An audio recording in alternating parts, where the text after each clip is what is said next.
What's up, you guys? Welcome back to my channel. Thank you to each and every person so far who has subscribed, checked out my videos, commented. Blows my mind, every single one. I think right now at this moment I'm only at like 21 subscribers that I saw as I prepared to... Someone's at the front door doorbell. One moment.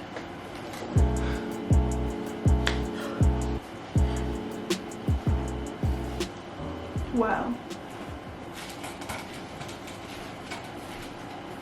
You're so funny. Oh, you woke up because of the doorbell. Go back to sleep. It was a package. Go back. You gotta edit me out. Oh gosh.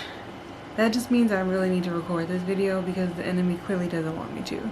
He doesn't want me to, so grab your iced coffees, your snacks, your water, your snacks, whatever the hell you want so I can tell the story. I've already filmed this video. It's probably my third time. I'm getting a real taste at like what being a consistent, committed YouTuber means because the last time I filmed it, it was out of focus. I think the time before that was not paying attention to the details. Clearly I had a baby. If you've watched any of my other videos, it's been over 2 months now. I feel like this has to be a record for the longest time gone since baby being born to labor and delivery story, because usually people have this cute little newborn baby when they film this video. No. So let's just get to it. So as you can tell by the title, we're going from, oh, I went into labor to emergency C-section. Basically, she was born at 39 weeks, 4 days on a Wednesday, May 24th. The previous week, I was getting my cervix checked to see if I was dilating yet at 38 weeks, and I had been like maybe 1 centimeter that week. After that, I felt like getting checked irritated my cervix, my uterus or something, because I began to have on and off contractions the rest of that week, and they kind of just felt like strong period cramps. Some were stronger than others, but I didn't think much of it because I'm thinking, oh, this is just Braxton Hicks contractions. This is my first baby. No way I'm gonna like go into labor right on time. And then I got checked again at 39 weeks on that Monday, 2 days before she was born. I told her like, yeah, I think I'm having on and off contractions, but I didn't believe it because you can learn about all this stuff in a book. Like, I am a nurse. I wanted to be a labor and delivery nurse. I did most of my like, you know, my capstone, my end of nursing school education that you kind of get to pick. I did it on mother, baby, labor, delivery. Like, I loved this stuff and I learned it in school and have a medical background, but this stuff doesn't really make a difference until you feel it in your own body, and every person is different. Every baby's different, every pregnancy is different, and the way people feel cramps are different. Some people don't even ever experience period cramps at all. So I have a friend where I was trying to describe to her that, oh, I'm feeling period cramps. That's what early labor feels like. And she was like, I don't even get period cramps, so I wouldn't know what that's like. So everybody's different. And so I read from Dr. Google that real labor starts from your back and it's like intense, and then it goes around to your stomach. And so when I didn't feel that, I'm thinking, oh, these are Braxton Hicks contractions there, which part of some of them probably were. Technically, I guess it wasn't Braxton Hicks because either way, they do say by medical definition, Braxton Hicks contractions don't dilate you. So by the time I got checked again a week later, I was like 2.5 centimeters dilated. So I did dilate more throughout that week. So maybe some were Braxton Hicks, some were Rio, I don't know. But like I said, I don't really know what I'm feeling for because I'm thinking, oh, she's getting bigger. I'm thinking I'm feeling her like lean on my stomach really hard on certain sides. And so at the end of my appointment, I remember my midwife was leaving the room. She was just about to leave, and I felt all this like pressure on my stomach, and I was like, yeah, see, she's like leaning really hard. The midwife like touches my stomach and she's like, no, you're having a contraction. Like, girl, you're having contractions. Your due date is in less than a week now and your body's preparing. I'm like, oh, I did not think that was real contraction because I don't feel it in my back. And she said, no, you don't have to feel it in your back. So I'm like, oh, okay, good to know.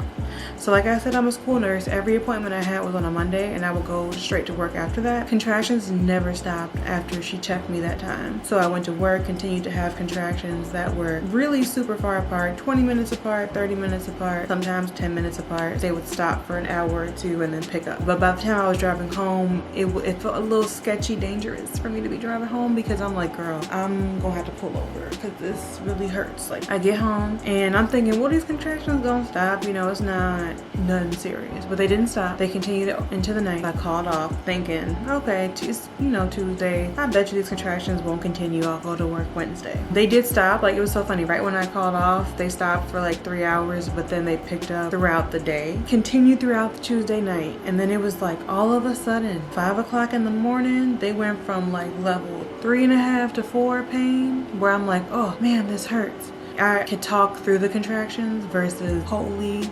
crud, this hurts.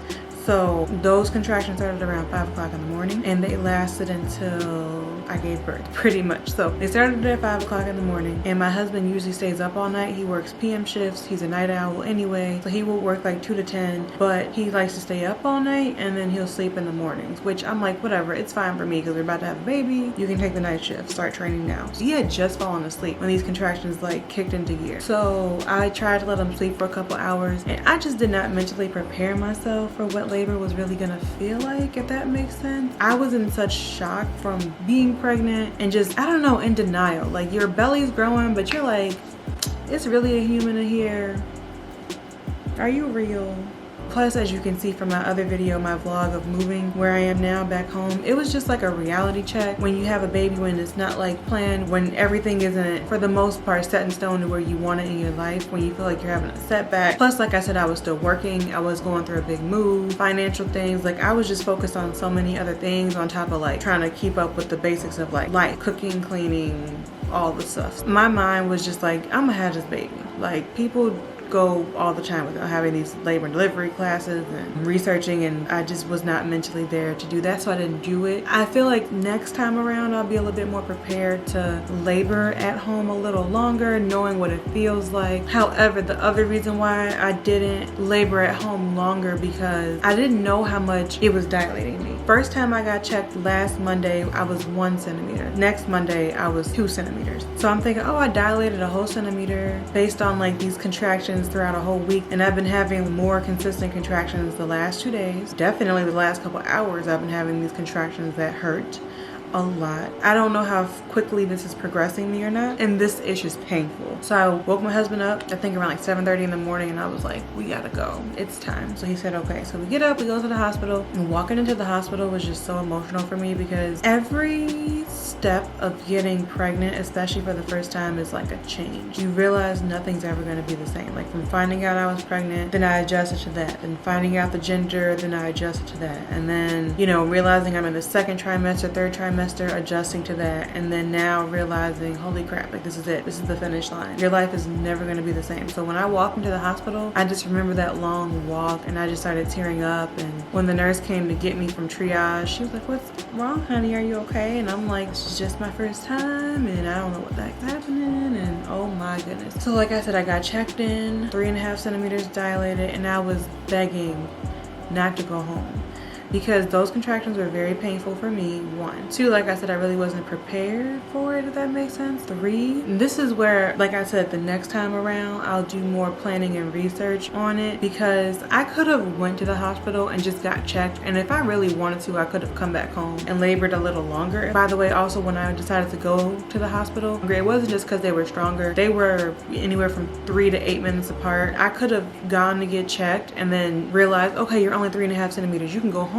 and continue to labor, and then come back, labor home comfortably. Just because I was in so much pain, I didn't want to go home. But next time, knowing what it's going to feel like and doing more research on pain management. Y'all see this cat? If it didn't drop, then there's no food yet.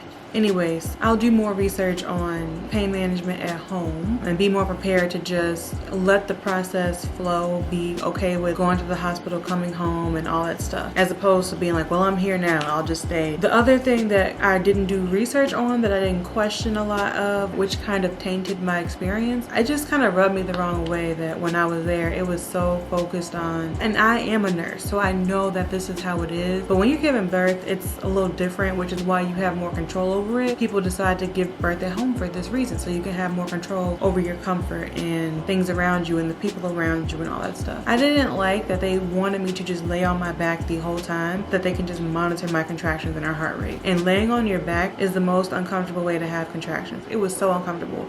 And I'm sitting there with all that itchy gel on my belly, with the monitors on my belly. It was so uncomfortable. That was another thing that was like, just give me the epidural. No one was coaching me, which is why I should have hired a doula. And I thought about that, and everybody kept asking me, oh, are you getting a doula? And like I said, my mind was just so focused on so many other things. I just didn't want another thing that I was gonna have to pay for, because it's a lot of stuff to already pay for out of pocket. People were like, oh, are you gonna pay to get a 3D ultrasound? I'm like, every dollar for me right now kind of counts. I'm paying for this big move, and I just didn't really want to have to pay for anything else. I know you can probably get it done through your insurance, but again, my mind was just so focused on the 10 billion things I already had to do that I was just kind of in denial and not really focused on the extra details. I was just making sure, am I getting my prenatal care? Am I taking my vitamins? Am I doing what they're telling me to do? Is she healthy? Nutrition for the day? Is she moving? Like, I'm just making sure the basics, and sometimes the basics is just all you can do in your mental state and what you're going through, and that was enough for me. So I ended up giving the epidural lickety split, because like I said, they were like, no, we need you to lay here on your back so we can monitor her heart rate and monitor your contractions. And after getting checked, that made the contractions 10 billion times more painful. So I get checked in my room. Thank God the anesthesiologist came pretty quickly to give me my epidural. I think I got to the hospital by 8, was in my room by 9:30, and then I got the epidural by like 10:30ish. After I got the epidural, the doctor came in to check me again, and she said, okay, you're still only 3.5 centimeters. At that point, I'm feeling great. I'm on cloud 9. I don't feel any pain. My legs felt like 100 pounds each. I could move them and feel them, but the epidural worked great for me. But yeah, I couldn't get out of the bed anymore. Side note, I got a Foley catheter put in to collect urine, because that's standard for getting an epidural, because you can't get up and walk like if you need to pee. I had been having diarrhea ever since maybe Sunday or Monday when the contractions started to pick up, and that's another symptom of active labor that you can be having. I didn't even know or realize that. My body was trying to clear itself out to prepare for labor, and it was a lot. My butthole was burning a little bit. My stomach was feeling a little crampy. It was not pleasant, to the point where I pooped immediately when I got in my room. I get the epidural, and then I asked them, like, what if I have to poop? Now I can't walk. And they looked at me like, yeah, you might poop while you're pushing around, but whatever, don't worry. You won't worry about pooping anymore. You have that epidural. And it was true. Like, it shut down everything from the waist down. My stomach didn't care about hunger, didn't care about pooping. It was like my stomach turned off. So got the epidural, said I was 3.5 centimeters dilated, and the OB said, I'm gonna let you chill till about 2 o'clock. I'm gonna come check you again. If you still haven't progressed, we're gonna start you on Pitocin to continue to strengthen your contractions to ensure that you progress and continue to dilate.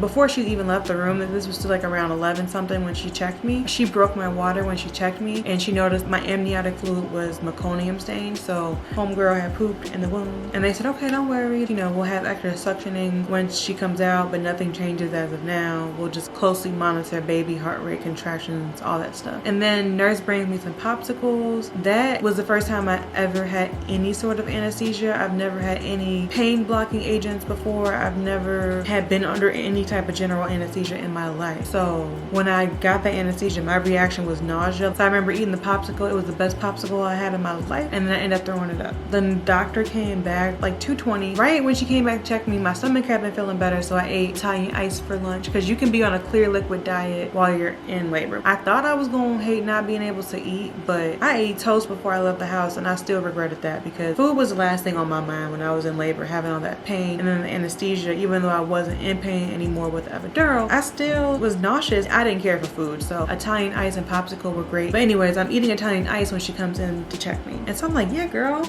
push the Italian ice away. I'm like, check me. I ain't gonna even feel it. Hopefully I progressed. I'm chilling now. I'm just watching Frozen on Frozen 2 at this point, eating my Italian ice. I said, check me.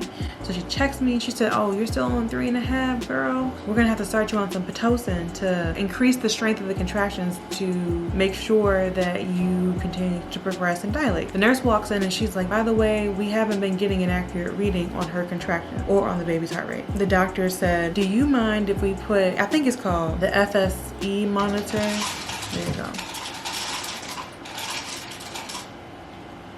food time. Hold on. They wanted to put the FSC monitor on her directly on the baby's head to more accurately monitor the contractions, since they were like, okay, is she having contractions? Are they consistent? Is that why she's not dilating any further? So I said, okay, cool. And then plus they bribed me with getting one of those itchy monitors off my stomach, so do it. So they did it, and right when they did it, her heart rate dropped down to like 60. I see the look on their faces as they're watching the monitor, and so they turn me on my side and her heart rate goes back up. They're like, oh, she's just being a little, you know, dramatic or whatever. Everything's fine. Actually, we can take off that other monitor off your stomach that's monitoring her heart rate, because we want to like get a more accurate reading of that too. If you're okay with that, we can put both monitors directly on her head. Right after she asked to do that, the heart rate dropped again, and they stare at the monitor for about a good 10 seconds. It stays low. The doctor says, I'm gonna push the button. The nurse says, okay. And I know what the button is because I am a nurse and I've pushed that button many times when you're gonna call a rapid response code to get people in the room to help out because it's kind of a somewhat emergent state. So the doctor comes over to me and she's like, I don't wanna make you nervous, just so you know, a bunch of people are gonna run in the room. It's just to have extra help, extra hands on deck. Don't worry about it. So I'm like, okay, this is fine. Like, I know how it goes. I've done this many times, and it's just to get extra eyes and ears, whatever. So they're still trying to like put me on this side, put me on that side, all this stuff. Trying to make her heart rate go up, and it doesn't. All the people rush in and it's not working. Mind you, the whole time, like I said, my husband had only slept maybe two and a half hours before I woke him up to go to the hospital. At that point, when she came in around 2 o'clock, he had just fallen asleep because I was done squeezing the hell out of his hand because I had the epidural, and I was chilling. And so I was just chilling, eating, watching movies, and he decided to take a nap before the action really starts. So all the people rush in the room, he's still asleep. They're turning me all these which ways. I look over at him and I'm kind of starting to freak out, and he's still asleep. I don't even have the words like to call him to wake up or to tell one of these busy nurses or doctors, hey, could you wake up my husband? Like, I'm in such shock myself dealing with what the heck is happening, because now the doctor is telling me, okay, I'm just gonna verbally get your consent for a C-section just in case. No one's decided anything right now. And so she goes through all the risks that can happen with the C-section, and all I remember was the last thing she said, which is, of course, the last resort if anything happened, which we don't ever anticipate, will be a hysterectomy to save your life if we can't stop bleeding or something like that. And I'm just like, how did we get here? I was just eating Italian ice. I was on cloud 9 with this epidural, telling the anesthesiologist he's doing God's work with these damn epidurals, and I was eating Italian ice. How did we get here? Right when she finished telling me all the risks, I hear a doctor in the background say, I don't care, I need to get her out now. Like, I need to get the baby out now. It doesn't matter. I don't care. If her heart rate comes up, I don't care. She's coming out. And somebody's like, turn on all fours. And so they try to get me to get on all fours to get the heart rate up, and they're still in the back like, no, I don't care. Start unplugging things, get her out. And then I look over at my husband when I'm on all fours, and you hear her waking up now. She's waking up from her nap. Look over and my husband's finally waking up, and he's just like this. He's just looking around at all these people in the room, and he has no idea when this happened, who these people are, when they got here. He's just as confused. Don't mind them in the background, still trying to like find scraps of food, because they will do what they did last night, which is overeat and then throw it all up. Anyways, they wheel me out of the room just that quick as my husband's like this, looking at all these people. The princess has woken up from her nap. And you're gonna judge me as a mom because if you look at the outfit that she has on, it says happy first Father's Day, and it is the first week of August. It is not Father's Day. Her auntie bought her this outfit, and we didn't get it until like a couple weeks ago. I just put it on her so we can get some pictures in it at least one time. Don't judge me. Show them your outfit before you start screaming because you want your meal. Oh yeah, big stretch. It says happy first Father's Day. Right, my 2-month-old baby. No, this is a newborn. If I tell my labor and delivery story, this is a newborn. You just started the story. I just have like her burp cloth wrapped around the bottle as it's, spilling. So like I was saying, they whisked me off to surgery. I think they called the code probably around 2:30, and for them to take me to the OR, prep and everything and get her out. She was born at 2:45, that quick. So as they wheel me out, then I start to like tear up, and I'm like, okay, this is a lot, like happening fast. Like I'm thinking I have a few hours left before I become a mom, but you telling me you're gonna cut my stomach open now and she's coming now, like now. And I'm still thinking like my husband doesn't even know what's going on. This is like really, really crazy. And also I'm thinking, I'm trying to be this nurse's easiest patient. I am a nurse. As a nurse, I always want to be the easiest patient. And how am I gonna be your most difficult patient? I was trying so hard not to call. I didn't even, the only time I called her in the room was when I threw up. That was it. But my amniotic fluid was like still spilling out like all over the chuck underneath me. I was like, it's fine, I'll just wait for her to come back in. Like, I didn't call her for anything. I was trying to be such an easy patient, and look at how that turned out. So they get me to the OR. I'm freaking out, and I'm thinking, okay, I got the epidural, but is that the same thing? I have no clue about this. Like, did they use that same medication for the C-section? And because I knew I could still feel my legs and my feet, like I said, I could kind of move them. So I'm thinking, okay, if I could feel that, if y'all try to cut me open and open up my insides and pull out a baby, I'm gonna probably feel that. So I'm just laying there and I'm like, am I gonna feel this? And they were like, no, you're not gonna feel this. And I think they ended up upping the dose of the epidural and just didn't tell me. They're all just doing their thing, just making sure everything goes smoothly. And everybody was super nice as they were wheeling me in. Every time they had, each person had a moment, they would introduce themselves and reassure me that everything's looking okay. And then eventually one of the surgeons mentioned, this is no longer emergent. Her heart rate has gone back up. We're still gonna prep you for the C-section and perform it, because at this point we don't know why her heart rate keeps going down, and it was down for a substantial amount of time. Can I get a burp? You don't care about a burp? Because it wasn't emergent anymore and they were going to go through with it anyway, they had allowed my husband to come back in the room. So thankfully they designated somebody to go back in the room, talk to the husband, and they brought him in. So like, I was laid out, like arms stretched on either side. I'm just like laying flat, looking around at like all these people in their bunny suits and scrub caps and everything. I can't recognize anybody, and I just see somebody coming from this angle towards me, like reaching for my hand, and I'm just like, who are you? And it was Duvall, it was my husband. And he made it, I think it was maybe another 2, maybe 3 minutes max before she was born. And they were able to include him in the process. Yummy, yummy. Yummy. There's a lot going on. So she gets out 2:45. They take her over to the side with her husband. He was able to cut her umbilical cord, all that good stuff. 2 complications, I guess you could say. They ended up accidentally slicing her forehead with a scalpel or whatever instrument they used. Ooh. Usually with a C-section, they'll let you see the baby right quick before they whisk them over to do all their assessments and stuff and clean them off. But this time they didn't, because 1, they cut her head. 2, she did poop in the womb. 3, her heart rate was really low. So they still didn't know what she was gonna be like when she came out. She came out screaming. The second she felt the cold air in the damn OR, that girl was screaming, okay? Lungs, fine. I remember they sent like some resident anesthesiologist to calmly come over and say, she's beautiful, just wanted to let you know. I'm so sorry, I know you haven't gotten a chance to see her yet. We'll make sure you see her as soon as possible. I just wanted to let you know. She just has a minor cut on her forehead. We got her out so quickly, that's just kind of what happened.